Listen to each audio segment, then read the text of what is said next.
자, 봅시다. 이 질량 분석법에서 이제 이런 말을 쓰는데 스펙트럼이라는 말이 나와요. 스펙트럼. 그래서 이 럼의 이제 UM의 뜻은 뭐냐면 실험 결과가 나타나는 그래프. 실험 결과가 이제 어떤 수치로 나타날 거 아니에요. 근데 그거를 이 질량 분석에서는 그래프로 나타내요. 그래서 실험 결과의 수치를 그래프로 나타내고 그 그래프를 어떻게 분석하는지를 살펴보겠다 이런 뜻입니다. 알겠죠? 그래서 이런 실험 결과의 그래프를 뭐라고 부른다? 스펙트럼. 알겠죠? 스펙트럼이라고 하는 거예요. 자, 이때 이 질량 분석 스펙트럼에서 가장 그 중요한 아이디어 중에 하나가 바로 짜자자잔 동위원소. 동위원소. 자, 여러분 동위원소란 말을 들어본 적 있다요? 네. 동위원소? 동위원소 영어로 뭐예요? 영어. 이 정도 단어는 아셔야 돼. 신문에도 나오거든. 이 정도 단어는. 동위원소 영어로. 시밀러 아톰이요? 그래. 시밀러.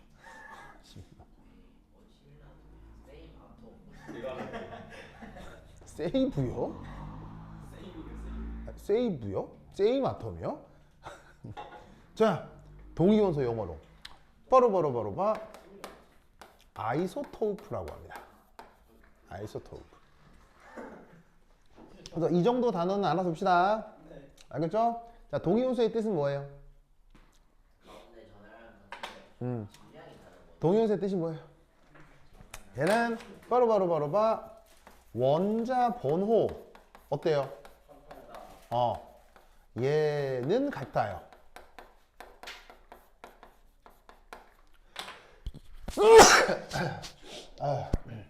자, 원자 번호는 같지만 뭐가 달라요? 원자 번호는 같지만 뭐가 달라요? 그렇죠. 그거를 공식적인 표현으로 바로 질량수. 요게 다를 때를 그거를 동위원소라고 하죠. 자, 뭐는 같지만 뭐가 다르다고요? 원자 번호는 같지만 질량수가 다른 거죠. 자, 원자 번호는 뭐로 결정돼요? 양성자 개수. 그래서 전 우주에는 동위원소 많아요? 별로 없어요? 별로 없어요. 동위원소의 종류가 상당히 여러 가지입니다. 그렇죠? 그래서 전 우주의 원소의 종류는 몇 가지예요? 원소. 110여 가지거든요.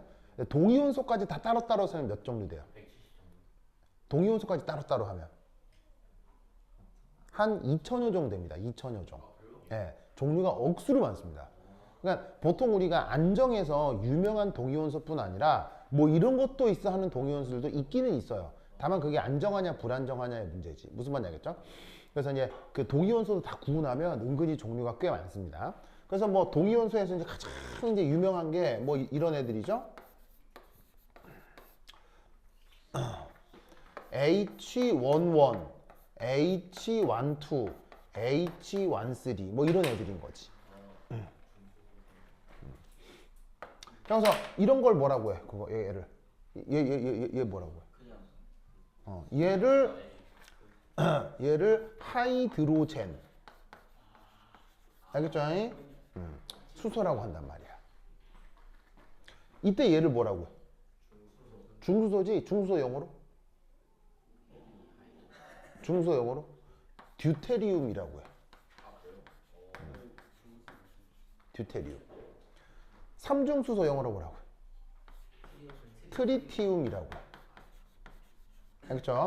그래서 이런 영어 단어가 시험 문제에 나올 수 있거든요. 나올 수 있기 때문에 단어를 알아둬서 수소, 중수소, 삼중수소인데 이름이 각각 하이드로진, 듀티리움, 트리티움. 알겠죠? 이런 정도는 알아두세요. 여하튼 이런 애들을 뭐라고 한다? 동위원소라고 하는데 이놈의 동위원소가 지금 하려고 하는 이 질량 분석계하고 아주 밀접한 관계가 있대요.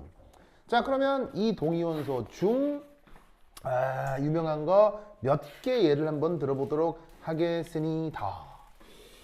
자, 첫 번째는 뿡쇼. 뿡쇼 뿡쇼. 자, 쟤는 원자번호 몇 번? 5번입니다. 5번. 자, 그런데 얘가 그 동이온소가 어떻게 나타나냐면 바로 질량수가 10인 녀석과 질량수가 11인 녀석, 이 두 가지가 우리 자연계에 존재합니다. 그래서 X축은 뭐 원자량이다 이렇게 생각해 주시면 돼요.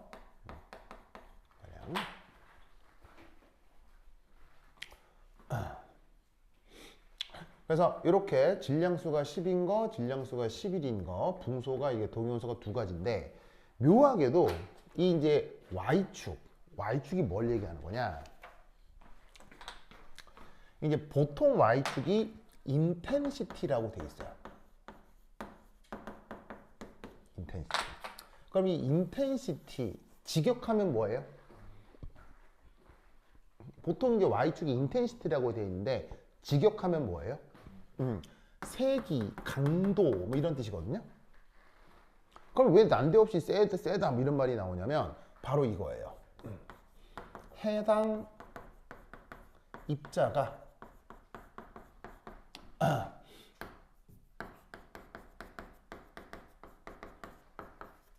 질량 분석기 검출기에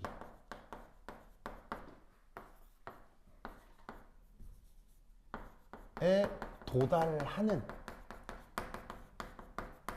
빈도, 그걸 인텐시티라고 하는 거예요. 즉 붕소에 대한 질량을 측정을 하는데 이 질량 분석기는 단순 질량만 측정하는 게 아니라 거기에 뭐까지 측정할 수 있냐면 그 질량을 갖는 입자가 얼마나 자주 검출기에 도달하나 그 확률까지 측정을 할 수 있어요. 무슨 말인지 알겠어요? 그래서 이 질량 분석기에서의 인텐시티란 다른 말로 뭐가 되냐면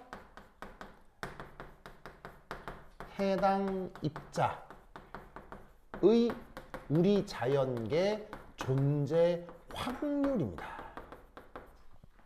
우리 자연에 존재하는 만큼 그 입자가 검출기를 때릴 거 아니에요. 그 검출기를 자극하는 그 정도를 그냥 줄여서 인텐시티라고 하는 거예요. 알겠죠? 그러면 이 붕소의 경우 질량수 10, 11짜리가 어떤 비율로 존재하느냐? 이렇답니다. 짜잔. 짜잔. 이렇답니다. 요런 비율로 검출기를 때린답니다. 뭔 뜻인지 아시겠죠? 알겠죠? 그러면 그 확률을 퍼센트로 표현하면 대략 10짜리는 20%, 11짜리는 80%. 무슨 말인지 알겠죠? 요런 비율로 자연계에 존재한다는 얘기죠. 그래서 거기 숫자로는 뭐라고 써놨냐면 20%라기보다는 0.199, 80%짜리에는 0.801 이렇게 써뒀는데 0.199, 0.801을 근사적 계산해서 그냥 80%, 20%로 대충 표현한다 이런 얘기인 거예요. 무슨 뜻인지 아시겠죠? 알겠죠? 그래서 이 붕소는 이 두 동위원소가 우리 자연계에 대략 10과 11이 1대 4의 비율로 존재하는 녀석이다. 뭔 말인지 아시겠죠? 알겠죠? 그래서 요런 계산을 할 수 있습니다. 평균 분자량. 평균 원자량이지. 자, 2장에서 좀 자세히 말씀드리겠습니다만 이 원자량은 뭐랑 비슷하죠? 질량수와 비슷합니다. 원자량하고 질량수는 같은 거예요? 다른 거예요? 원자량과 질량수는 개념적으로 완전 다른 겁니다. 완전 다른 거지만 실제적으로 그 숫자가 아주 비슷합니다. 요거에 대한 얘기는 다음 장에서 할 거고 어쨌든 그렇다고 치고 그러면 이 녀석의 질량수가 10이고 11이잖아요. 그럼 이 녀석의 원자량도 10과 11 근처라고 생각하시면 된다 이런 얘기입니다. 알겠죠? 아주 값이 비슷해요. 그래서 이때 평균 원자량을 계산할 때도 그냥 근사적으로 평균 질량수를 계산한다 라고 해도 큰 문제가 없다는 얘기죠. 자, 그러면 이 녀석의 원자량을 10이라 두면 얘가 존재할 확률이 얼마란 얘기입니까? 바로 5분의 1이라는 얘기겠죠? 그리고 얘가 존재할 확률이 얼마입니까? 이 녀석의 질량수는 11인데 얘가 존재할 확률은 5분의 4가 되겠죠?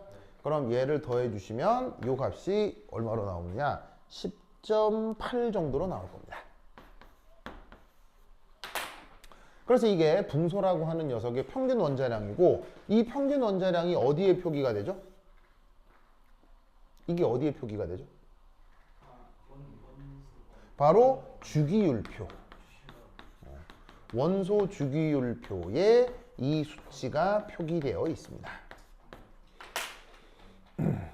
그래서 주기율표라고 하는 것의 그 원자량은 전부 다 해당 동위원소들의 존재비를 고려한 평균 원자량이 거기에 표현이 되어 있다 라는 것을 꼭 기억해 두시기 바랍니다.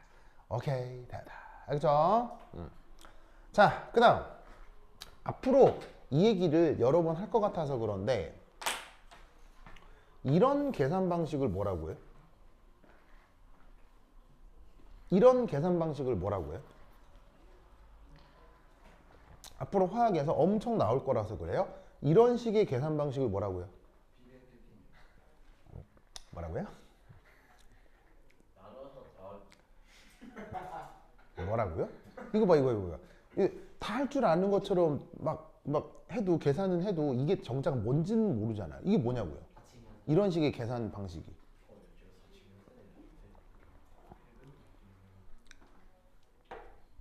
이 계산 방식이 바로 산술 평균이잖아요.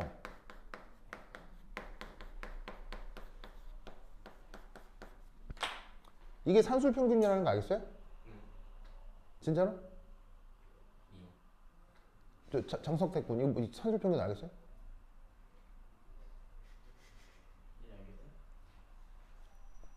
평균에 뭐뭐뭐 있어요. 수학 시간에 배운 평균.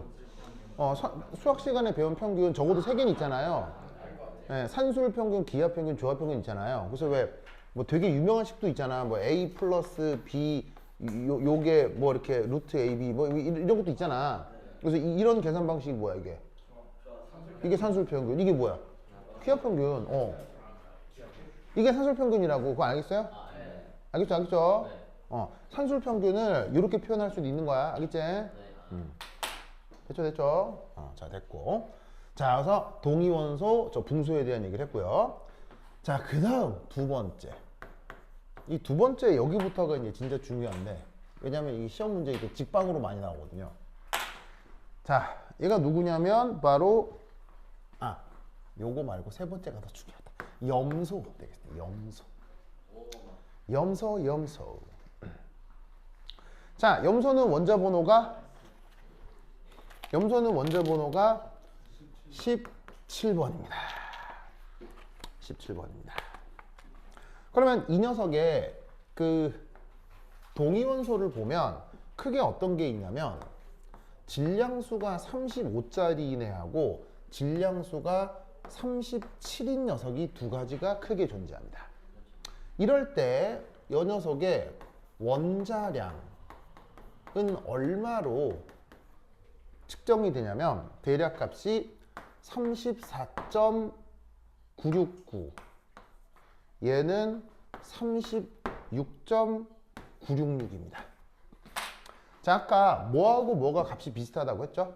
원자량하고 질량수가 값이 비슷하다고 했죠? 그거 여기서 확인해도 돼요. 얘 질량수 35죠. 근데 원자량은 33.969죠. 비슷하잖아요. 질량수 37, 원자량 36.9 비슷하죠. 그렇죠?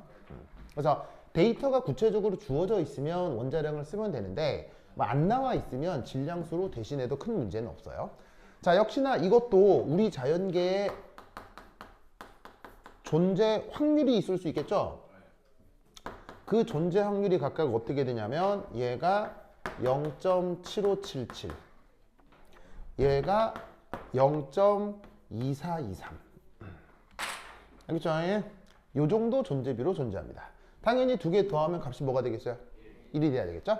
그래서 좀 근사적 계산에서는 0.7577을 대강 4분의 3 정도로, 그리고 0.2423은 대강 4분의 1 정도의 확률로 표현할 수 있어요. 알겠죠? 그래서 이때 여기서도 평균 원자량,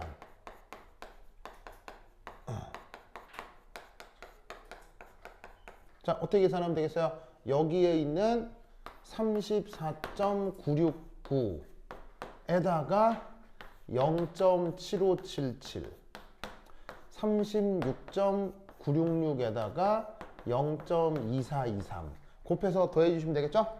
그러면 대략값이 얼마냐면 35.5 정도가 나올 겁니다. 그래서 이게 염소라고 하는 녀석의 평균 원자량이다. 됐죠? 그리고 마지막,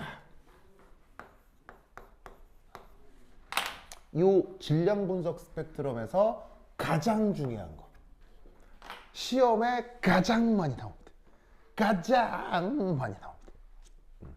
왜냐하면 굉장히 독특하거든요. 굉장히 독특하거든요. 시험 문제 단골 출제 빈도가 아주 백발백중이다. 자, 그럼 얘는 뭐냐?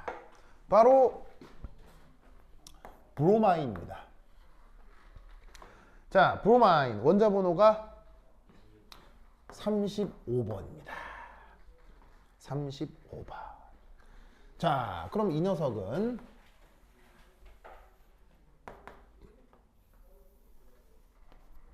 자, 원자량이 얼마하고 얼마짜리냐? 우선 질량수가 79인 녀석과 질량수가 81인 두 개의 동위원소가 나타나는데, 이때 원자량은 알려진 바에 의하면 이 값이 78.918이고 얘는 80.916입니다. 80.916. 보이시죠? 보이죠? 이렇게 됩니다. 이때 요 둘의 확률 각각 얼마냐? 각각 얼마냐? 면 0.5069, 0.4931입니다. 자, 그런데 0.5069와 0.4931 근사적으로 뭐라고 봐도 좋겠습니까? 2분의 1. 무슨 말인지 알겠어요? 희한하게도 두 동위원소의 존재비가 거의 같아요. 무슨 말인지 알겠죠?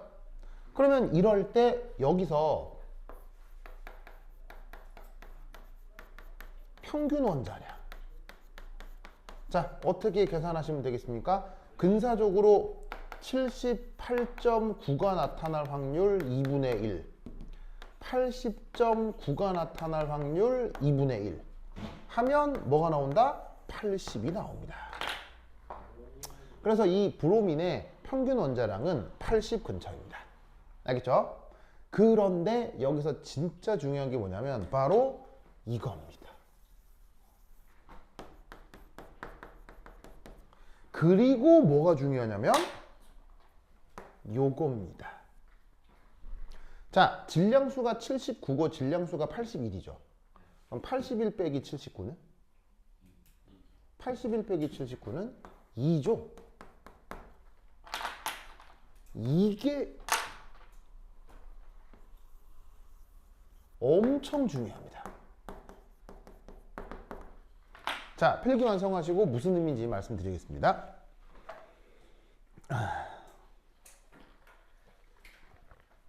전 우주의 원소가 몇 가지? 110여 가지. 동위원소는 몇 가지? 한 2000여 가지. 자, 그러면 2000여 가지 모든 동위원소를 조사하는 건 가능, 불가능? 충분히 가능하죠. 아니, 그 뭐야, 돌턴 시대 이후로 화학과 박사과정 학생만 수만 명일 거 아니에요. 걔들이 뭐 한두 개씩만 하면 동위원소 분석하는, 질량 분석하는 건 일도 아니죠.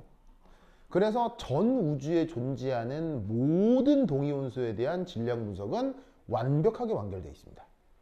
그래서 필요하면 구글에다가 아니면 요즘 GPT 이런 애들 있잖아요. 거기다가 원자량 동위 원소 치면 이 데이터 다 떠요.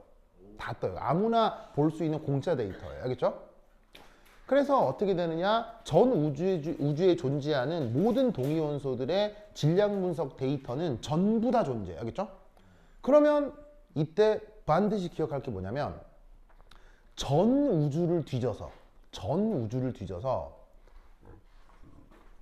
동위 원소가 딱 두 칸이 차이가 나는데 존재비가 1대1인 얘는 얘뿐이에요. 다른 건 없어요. 무슨 말인지 알겠어요? 그럼 이 말은 무슨 말이에요? 이 말은 뭔가 질량을 측정했는데 이 값도 잘 모르겠고 이 값도 잘 모르겠고 뭔지는 모르는데 두 칸 차이나. 그런데 1대1이야. 거기 뭐 들어있다는 얘기야? 무조건 브로민이 무조건 있어야 된다는 얘기야. 무슨 말인지 알겠어요? 이미 동위원소에 대한 전수조사를 해두었기 때문에 데이터가 이런 특징을 갖는 건 오직 누구뿐? 브로민뿐이야. 무슨 말인지 알겠죠? 그래서 얘가 질량 분석 테크닉의 등대 같은 애예요. 무슨 말인지 알겠어요?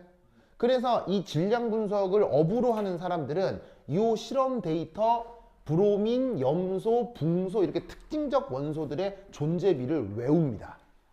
무슨 말인지 알겠어요? 그래서 얘는 잘 보세요. 얘는 몇 칸 차이라? 얘는 한 칸 차이 나죠. 한 칸 차이 나는데 몇 대 몇이에요? 1대 4죠. 무조건 붕소가 들어있는 거야. 알겠어요? 자, 얘도 몇 칸 차이 나요? 두 칸 차이 나죠. 두 칸 차이 나는데 몇 대 몇이에요? 3대 1이죠. 무조건 염소 들어있는 거예요. 알겠어요? 그래서 이런 중요 데이터들을 전문가들은 외우고 있어요. 무슨 말인지 알겠죠? 근데 이제 거기서 우리 시험에 가장 많이 나오는 것이 이거다. 무슨 말인지 알겠죠? 자, 그럼 얘가 구체적으로 분자에 섞여 들어갔을 때 어떻게 되는지 한번 살펴보겠습니다. 자, 준다. 으쌰.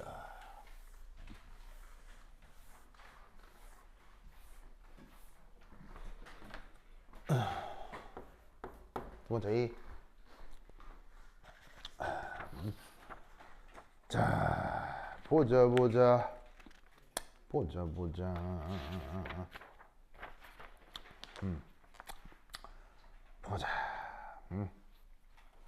가능한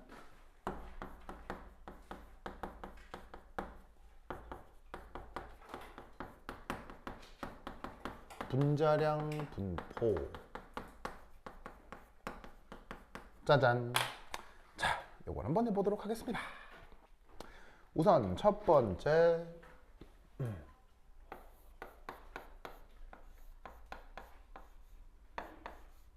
짜잔. 얘를 한번 생각해 보도록 하겠습니다. 자, 썼어요? 자, C는 뭐예요? 탄소죠. 태균. 왜 또 기절하려고 그래요? 초코빵도 먹고 왜 기절해요? 아, 이 사람 진짜 힘내주세요. 여러분, 내가 초코빵 사주는 이유를 알아요? 알죠. 왜 알아요? 내가 초코빵 왜 사줘요? 사기 진작. 아, 사기 진작이요? 얘 두루뭉실하게 얘기하면 그 살짝 담거 먹으면 순간 무슨 일이 벌어져요? 머리에서 도파민이 나오거든요. 그러면 도파민이 나오면 머리에서 갑자기 도파민이 나오는 이유가 혈당이 갑자기 공급돼서 그렇거든요. 그러면 갑자기 각성 효과가 생기고 집중 효과가 살짝 올라가요. 그래서 그 설탕을 먹었을 때, 단 거를 먹었을 때 살짝의 각성 효과가 있고 거기에 중독돼 버리면 뭐가 되는 거예요? 설탕 중독 비만이 돼 버리는 거예요. 알겠어요? 그래서 이제 막 그렇게 단 거 너무 막 처먹고 그러면 안 되겠죠? 안 되지만 지금 저렇게 처자는 애가 있잖아.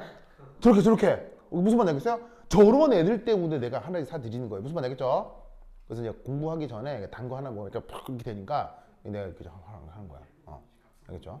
그래서 옛날에 여러분 조선시대 사람들 공부 많이 했어요? 별로 안 했어요? 많이 했죠. 많이 하는 사람도 있고. 양반들은 많이 조선시대 때 과거 보려고 하면요 공부를 미친 듯이 했어요. 네, 미친 듯이. 여러분 과거 시험 보려면 책을 몇 권 봐야 되게요? 정해져 있는 것만 해도 과거 시험 보려면요 정해진 것만 해도 책을 요 정도 책을 이렇게 쌓으면 책이 요만큼 돼요. 요걸 다 외워야 돼요. 그러니까 책을 이렇게 포개했을 때 그 책의 두께가 요 정도 되는 거예요. 그걸 다 외워야 돼요. 다 외워서 이걸 한자도 빠짐없이 다 외운 다음에 그걸 머릿속에 넣어서 막 융합을 시켜가지고는 시험장에서 논술해야 되는 거예요. 무슨 말인지 알겠어요? 왜 그러냐면 조선시대는 입법, 사법, 행정이 분리돼 있어요. 막 섞여 있어요.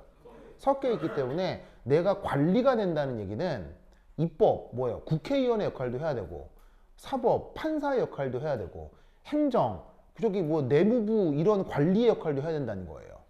그래서 요즘은 그냥 뭐 행정부에 있으면은 내무부, 뭐 외무부 이런 일만 하면 되잖아요. 근데 조선시대 때는 그게 다 해야 된다고.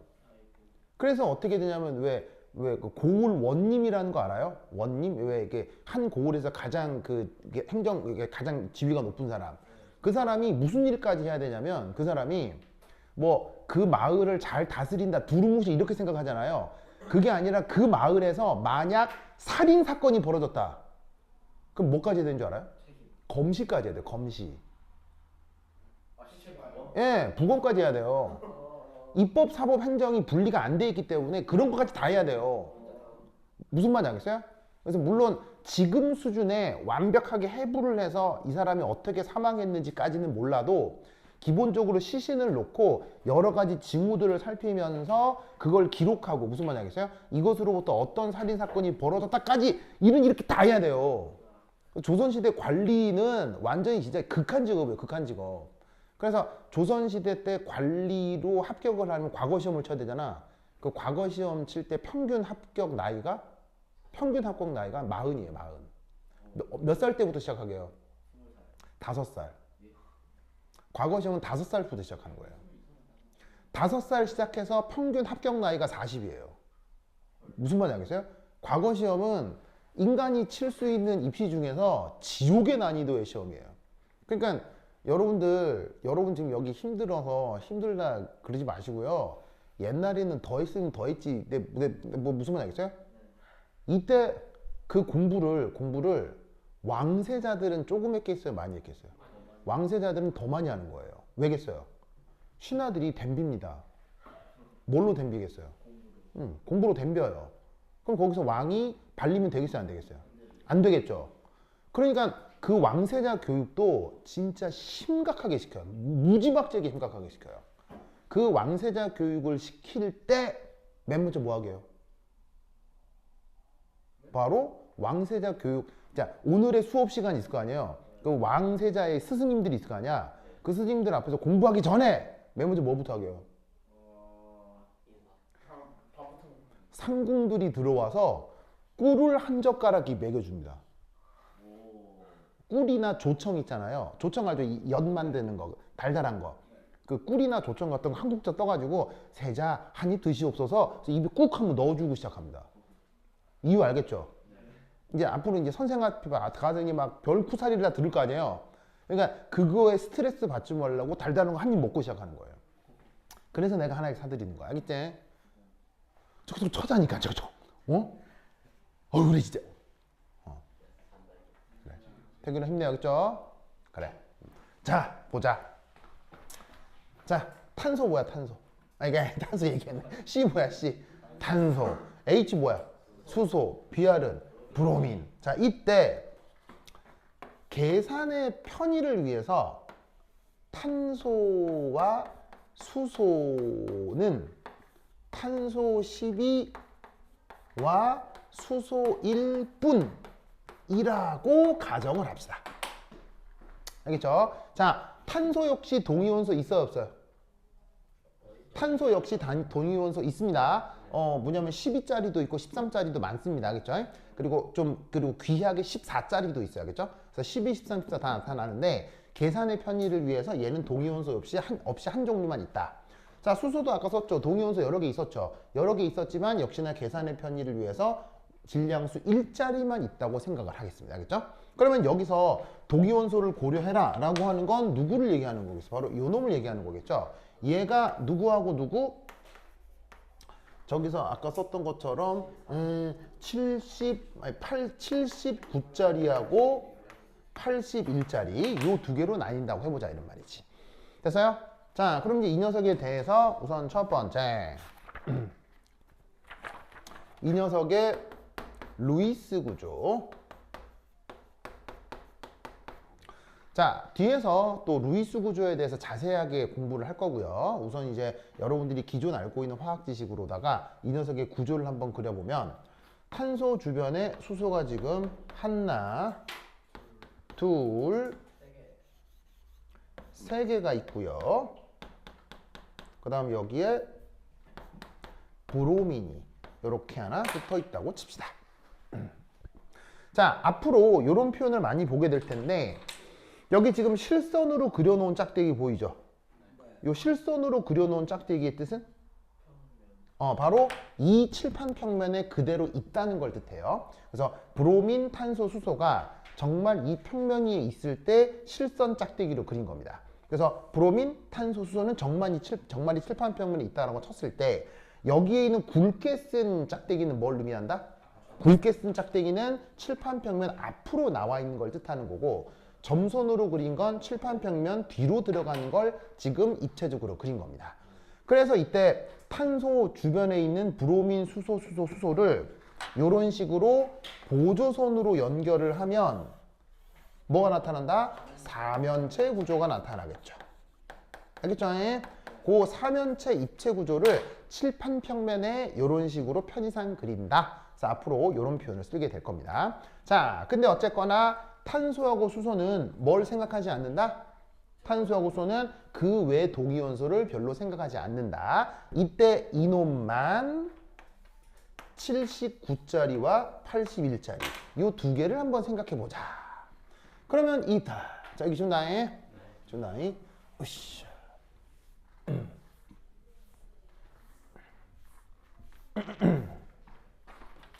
자, 그럼 이때 여기서 요 녀석의 가능한 분자량. 자, 어떻게 될 거냐? 자, 탄소 원자량 얼마라고 두면 되겠어요? 12겠죠? 수소 원자량 얼마예요? 1이죠? 그런데 그런 수소가 몇 개 있어요? 3개 있죠? 그리고 브로민 원자량 얼마예요? 79짜리가 있단 말이지. 그럼 얘네들을 주르륵 더하면 얼마냐? 94. 됐죠?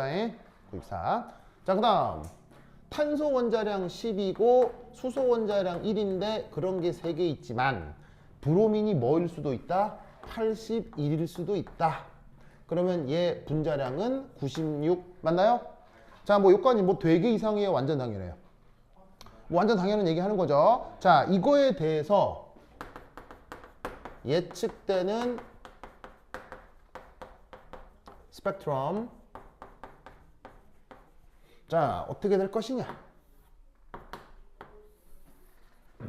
자, X축이 분자량이라고 할 때 여기 주어져 있는 요 분자, 이제 이 분자에다가 얘를 질량 분석기 안에 넣으면 이 물질이 맨 처음 만나는 게 누구예요? 자, 얘를 들어다가 이제 질량 분석기 안에 넣었어요. 그럼 얘가 맨 처음 맞닥뜨리게 될 애가 누구예요? 전자총을 만나겠죠? 그래서 전자총이 전자를 팡 쏠 거예요. 알겠어요? 전자를 팡 쏘면 얘가 뭐로 바뀌어? 어떤 양이온으로 바뀔 거라고요. 브로민이 됐건 탄소가 됐건 수소가 됐건 어디에 있던 어떤 전자 하나가 뜯겨 나오면서 얘가 양이온이 될 거라고. 그러면 그 양이온이 된 채로 뭐 이렇게 휘거나 뭐 이렇게 소용돌이를 치거나 뭐 달리기를 하거나 막 방식에 따라서 얘가 여러 움직임을 갖겠지. 그래서 이제 그 녀석에 대한 질량을 측정한 결과를 여기에다 그렸다라는 거예요. 그래서 그 분자량을 측정을 하고 그 분자량이 나올 확률, 이걸 도시를 하면 그 결과가 어떻게 될 것이냐? 짠, 짠 이렇게 될 거라는 거죠. 무슨 말 알겠죠? 그러면 이때 가능한 분자량 94 아니면 96이 나올 텐데 여기서 놀라웠게도 중요한 게 94와 96이 몇 칸 차이가 난다는 거? 2칸 차이가 난다는 거. 그리고 94와 96이 나타날 확률이 대강 어떻다는 거? 매우 같다는 거. 매우 비슷하다는 거. 무슨 말인지 알겠죠? 자, 왜겠어요? 탄소하고 수소는 변함이 없는데 브로민만 원자량이 변하고 있잖아요. 근데 이 둘이가 나타날 확률이 아까 뭐라고 그랬어요? 1대1이라고 했죠? 그러니까 그것이 포함된 분자량도 1대1이 나타나야지. 무슨 말인지 알겠죠? 그러니까 이 녀석의 실제 분자량이 94건 96이건 이게 중요한 게 아니라 어떤 나타난 질량이 또 다른 질량의 2칸 차이가 나는 것이 1대1로 존재한다. 이 말이 뭘 의미해? 브로민이 여기에 반드시 하나 있어야 한다. 무슨 말인지 알겠죠? 그래서 여기서 중요한 것은 이 분자에는 브로민 원자 한 개가 반드시 포함된다.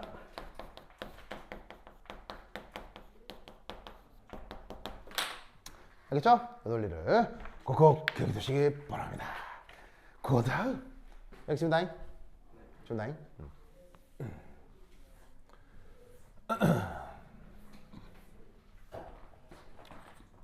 두 번째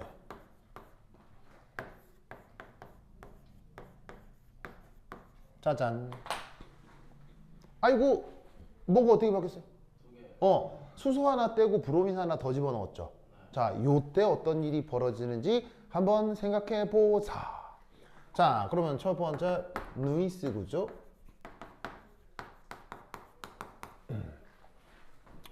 자, 탄소가 있고 짝대기가 하나, 둘, 셋, 넷 이렇게 나갈 텐데 수소 2개, 브로민 2개죠? 그래서 두 자리는 수소인데 두 자리가 브로민이면 되는 거지. 됐죠? 탄소하고 수소는 동위원소 생각하지 않지만 브로민의 경우 79짜리이거나 81 여기도 79이거나 81이겠죠? 됐습니까? 그러면 이걸 감안을 하고 여기서 가능한 분자량 어떻게 될지 한번 생각을 해봅시다. 자, 탄소는 원자량 얼마죠? 12로 잡고요. 그 다음 수소는 원자량 얼마죠? 1로 잡는데 지금 수소가 몇 개 있음이야? 2개 있지? 자, 그런데 요 브로민이 들어갈 때 79, 81로 들어가는데 이때 만약에 제일 가벼운 놈은 누구겠어? 가벼운 놈은 둘 다 79일 때가 제일 가볍겠지. 그러면 얘를 계산해주면 얼마요? 172가 나올 거야. 됐죠? 그 다음 탄소, 수소는 똑같은데 브로민이 한 놈이 79고 한 놈이 81일 수 있잖아. 그럴 경우에 이 값은 174겠지. 뭐 별로 안 어렵죠? 자, 마지막 가능성 탄소, 수소 그대로고 제일 무거운 거 모두 다 81짜리. 그러면 계산해주면 176일 거야.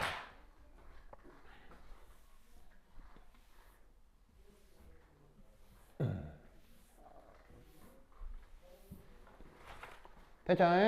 자, 그럼 여기서 이 녀석에 대한 예측된 스펙트럼. 자, 이놈을 이제 들고 질량 분석기 안에 넣었어. 전자총 얘를 때릴 거고 어느 전자 하나 뜯겨 나와서 양면이 됐어. 얘가 자기장성에서는 휠 거고 쿼드로폴 안에서는 막 춤출 거고 달리기를 시키면 날아갈 거고 막 무슨 말인지 알겠어요? 하여튼 날아가서 질량 측정했어. 그러면 그 질량 측정한 결과가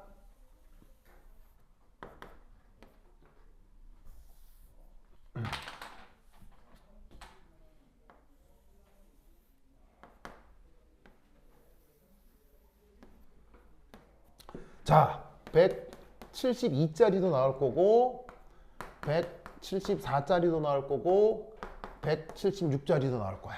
이게 분자량일 텐데 얘가 어떻게 그 확률이 나타나느냐? 요렇게 나타난다고. 아시겠죠? 예? 그러면 이때 그 값이 여기는 대략 값이 4분의 1, 여기는 대략 값이 2분의 1이 나오는 것을 예상해 볼 수 있겠어요?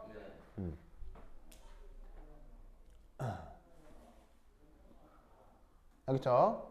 이때 각 분자량 확률, 각 분자량 확률의 계산 방법. 자, 어떻게 생각을 하나 해주시면 되냐면, 자, 우리가 생각하는 이 브로민, 아까 원자량이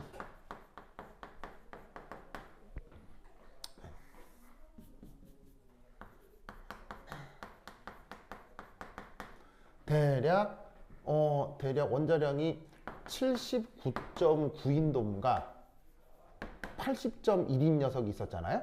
걔가 바로 브로민 79, 브로민 81이었다고.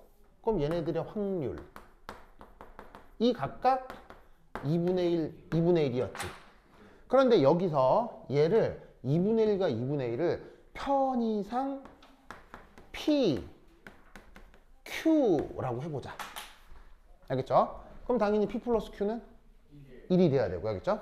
자, 이때 각 분자량 확률의 계산 방법은 어떻게 계산하느냐? P 플러스 Q의 제곱 이렇게 계산해 주시면 돼요. 자, 이건 왜 그러냐면 잘 봐요. 요 자리에 79와 81은 동시에 들어갈 수 없어요. 절대 동시에 일어날 수 없어요. 절대로 동시에 일어날 수 없죠. 절대 동시에 일어날 수 없는 이벤트 전체의 확률은 두 확률을 어떻게 해주면 돼요? 더해주면 되죠? 그런데 브로민이 여기도 들어가고 여기도 들어가는 건 따로따로 일어나는 거예요? 동시에 일어나는 거예요? 동시에 일어나는 거죠. 동시에 브로민 두 개가 존재하기 때문에 확률을 제곱해주면 전체 확률 1을 계산할 수 있다, 이런 얘기인 거지. 알겠죠? 그런데 얘는 전체 확률을 구하는 게 목적이 아니라 얘를 다항전개하는 게 목적이에요. 자, 다항전개하면 어떻게 되느냐? P제곱 2PQ Q제곱이 되죠? 그러면 P제곱의 의미는 뭐냐면 바로 79가 두 번 동시에 들어갈 확률이 되는 거지. 즉 이 자리에 79, 79가 들어갈 확률을 뜻하는 거예요. 바로 P제곱은 뭘 의미하는 것이냐? 바로 저기에 있는 172의 확률이 되는 거예요. 전체 분자량이 172짜리가 질량 분석기의 검출기에 도달할 확률이 바로 P제곱이 되는 거예요. 무슨 말인지 알겠죠? 그럼 마찬가지 원리로 얘는 누구의 확률이겠어요? 174의 확률이 되는 거고요. 중간에 있는 얘는 누구겠어요? 6, 174가 검출기에 도달하는 확률이 되는 거겠죠. 무슨 말인지 알겠죠? 그런데 어차피 계산을 하면 P가 됐건 Q가 됐건 어차피 다 값이 2분의 1, 2분의 1이잖아.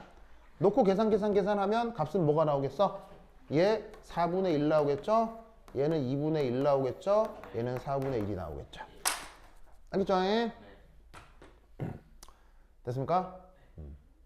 그러면 여기서 이 그래프에서 뭘 주목해야 되느냐? 이게 172냐 뭐냐가 중요한 게 아니라 이 그래프도 뭐가 중요하냐면 몇 칸? 두 칸. 몇 칸? 두 칸. 두 칸짜리가 이런 식으로 1대 2대 1의 확률 이렇게 나타나는 것에 주목을 해야 돼요. 그러면 이것의 의미는 뭐냐? 이 분자에는 BR2가 반드시 몇 개? 2개 있다는 얘기예요. 전 우주를 뒤져서 원소 분석을 해도 저 경우의 수밖에 없는 거예요. 무슨 말인지 알겠죠? 그래서 지금은 사실 이 자리가 탄소 하나, 수소 두 개가 있다라고 고정을 해뒀잖아요. 근데 사실 원자나 분자나 눈에 보여요? 보일 리는 없어요. 눈에 안 보이잖아. 안 보이기 때문에 사실은 완전 깜깜이 상태에서는 이놈의 분자식이 뭐인지 전혀 모르고 실험할 수도 있다는 거예요. 알겠어요? 이 안에 탄소가 몇 개인지 수소가 몇 개인지 전혀 모르는 상태에 실험할 수도 있잖아요. 그럼 아무거나 질량 분석기 안에 넣어서 딱 질량 측정을 했는데 갑자기 이게 중요한 게 아니고요. 이 숫자는 중요한 게 아니에요. 이게 중요한 게 아니고 두 칸짜리가 1대 2대 1로 나타났어. 그러면 얘가 뭐가 됐건 간에 이 안에 브로민이 몇 개 들어간다고? 무조건 2개. 알겠죠? 이 데이터들을 전문가들은 다 외우고 있다고. 알겠지? 이 논리를 극극 기억해 두시기 바랍니다. 오케이? 됐죠? 자, 빨리 쓰시고. 자, 그 다음 마지막. 준비다? 줄게요. 자.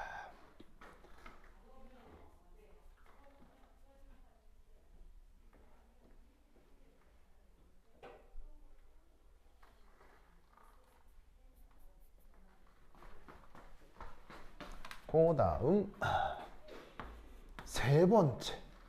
자, 세 번째는 뭐 뭔지 알겠죠? 1대 3. 자, 그럼 루이스 구조 어떻게 되냐면 하나만 수소고 다 브로민.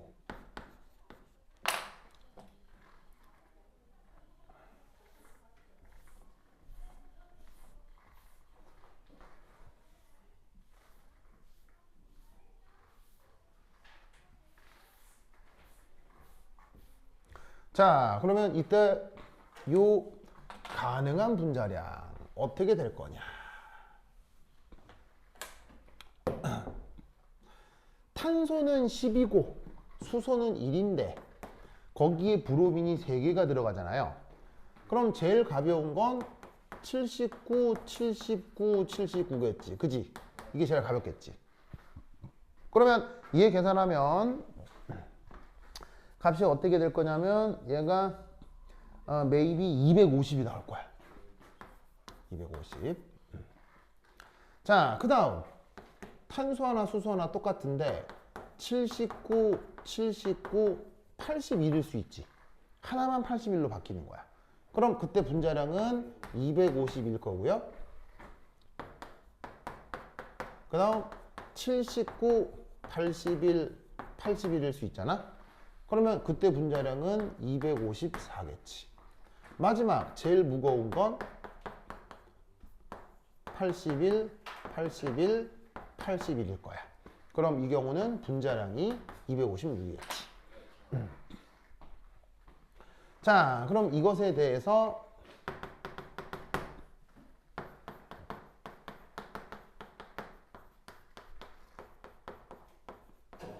자, 스펙트럼 분석하면 자, Y축이 확률이고 자, X축이 분자량이면 자, 어떤 분자량들이 가능하다고요? 250, 252, 254, 256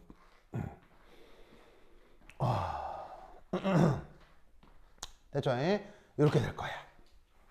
그럼 이때 여기서 얘가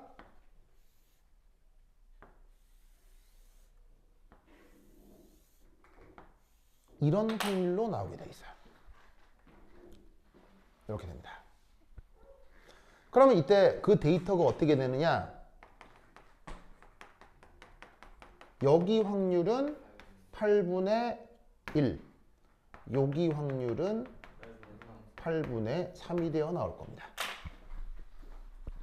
그래서 이때 몇 칸 차이가 나죠? 2칸이죠. 몇 칸 차이죠? 또 2칸이죠. 몇 칸 차이죠? 또 2칸이죠. 이런 식으로 2칸, 2칸, 2칸 차이 나는데 존재 확률 B가 1대 3대 3대 1로 나타난 이 패턴. 이걸 보고 우리는 뭘 할 수 있다? 이 분자 N 반드시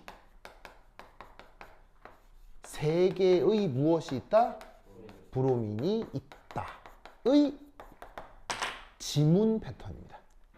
지문이란 말 알죠?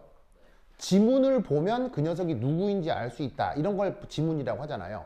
그럼 얘 같은 경우 2칸씩 차이 나는 분자량이 1대 3대 3대 1로 있다. 이 분자인 반드시 누가 있다? 브로민이 3개가 있다. 무슨 말 알겠죠? 그러면 이때 얘를 분석하는 방법.